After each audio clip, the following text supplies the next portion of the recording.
Big 7. Sometimes it's a little difficult to start, but if the starter doesn't work, you can always use the handle. That'll fix it 9 times out of 10.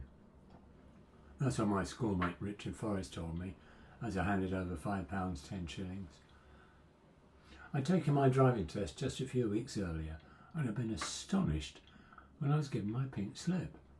It was my second attempt, and I knew I'd driven much better on the first occasion when I'd failed.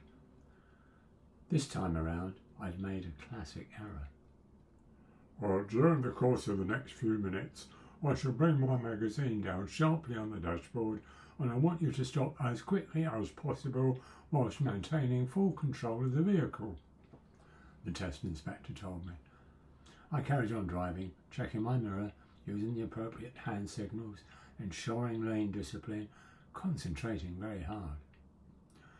The inspector brought his magazine down sharply on the dashboard. I don't know why, but in my nervous state, I didn't take the prescribed action. Why on earth did he do that? I asked myself. A few seconds later, the penny dropped. I slammed my feet down on the brake and the clutch. I took my test in 1964 before the introduction of compulsory seatbelts. I maintained full control of the vehicle, but the unfortunate inspector was not braced for the emergency stop.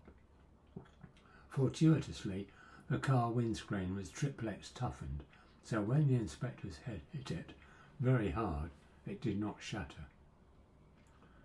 There are two possible explanations as to why I had passed my test. Either the inspector was confused because of the concussion he'd suffered, or he was terrified that on my third attempt he'd be unlucky enough to be selected to test me again. So, the car I bought from Richard was a 1937 green Austin Big 7, 900cc, 4 doors. It had interesting features. The seats had leather covers, which lifted up to reveal rubber balloons. These could be deflated or inflated to ensure maximum comfort. There was a winder above the dashboard, which when turned opened up the windscreen. Not only an early type of air conditioning, but also very useful in thick fog. There was a lot of fog about in 1964. I found out that Richard had slightly understated the difficulty starting my Big 7. It never started on the starter, except when the engine was warm from recent use. The handle could be inserted through a hole at the front, but rarely brought the car to life after minutes of frantic turning. Basildon Avenue, Barking side, crossed over Caterham Avenue, where I was living at the time. It was quite a steep hill. I discovered that I could bump start the car if I parked right at the top of the hill. It usually coughed into life before I met the crossroads. Who doesn't love an old vintage car? Who doesn't look with fascination when you see one trundling along the road? Things were different in 1964. My former primary school was also at the top of Basildon Avenue. Keith Stone had been a classmate of mine. It turned out that his father's attitude to pre-war cars was not one of fascination. He stuck a note on the windscreen advising me that if I didn't stop parking my heap of rubbish opposite his house, he would make sure it would never be driven again. So I had to park farther down the road, which meant dicing with death, as the car would not now start before meeting the crossroad, the very same one where I was knocked off my moped by an ice cream van a year earlier. The problem was exacerbated by the fact that another interesting feature of the car was its brakes. They were rod brakes, very reliable, never any need to top up the hydraulic fluid, but they were about as effective as the brakes on a bicycle. If I had to stop in a hurry, I zigzagged in order to add time and distance to avoid collision with any other road users. I had some interesting journeys in that car. Although petrol was only 4 shillings a gallon then, roughly equivalent to 4 pence a litre, I was a student and took every opportunity to save money. I had a friend, Scott, in Folkestone, whom I offered to drive home. The winding road which descends into Folkestone is very steep. My chance to save some petrol. I switched off the engine and started coasting. My big 7 had never travelled at 60 miles per hour before. As I got close to the bottom of the hill and saw traffic in the distance, I switched on the ignition, put my foot on the clutch and selected top gear. Unfortunately, it wouldn't engage. I was going too fast. I adopted my braking technique, jamming my foot on the brake and zigzagging.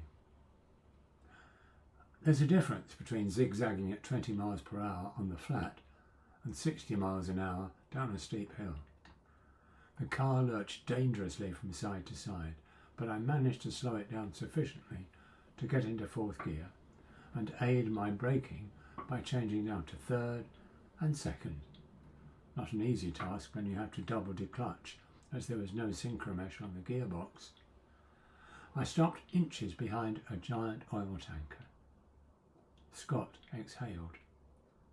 Although the price of petrol went up in subsequent days, I decided not to coast down hills anymore.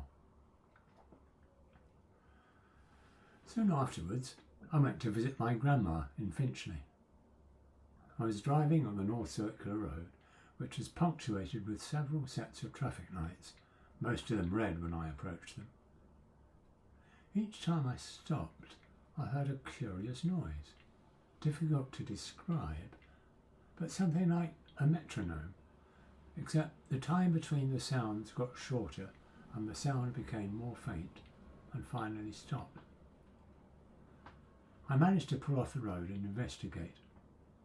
I discovered that the bolts holding the front offside wheel on had completely sheared. The noise I'd heard was the sound of the bolts sliding backwards and forwards inside the hubcap. The wheel was likely to come off at any time. I walked to the nearest tube station and took a tube to Finchley Central. My stay with Grandma was quite short, about as long as it took me to have a cup of tea. Back in Barkingside, I told my neighbour, Mr. Parsons, about my problem. "Don't worry, I can sort it for you," he said. I was mystified. "I've got a set of taps and dies." I had no idea what taps and dies were, but I readily agreed. We drove off to the North Circular Road, located the car, and Mr. Parsons set to work creating new bolts and threads with his taps and dies. In an hour or so, the job was complete. I decided that, on balance, it might be better to get rid of the car and look for a somewhat newer model. I had a word with my friend Ken. Sometimes it's a little difficult to start, but if the starter doesn't work, you can always use the handle. That'll fix it 9 times out of 10, I said. Ken handed over £6, 10 shillings, and I looked around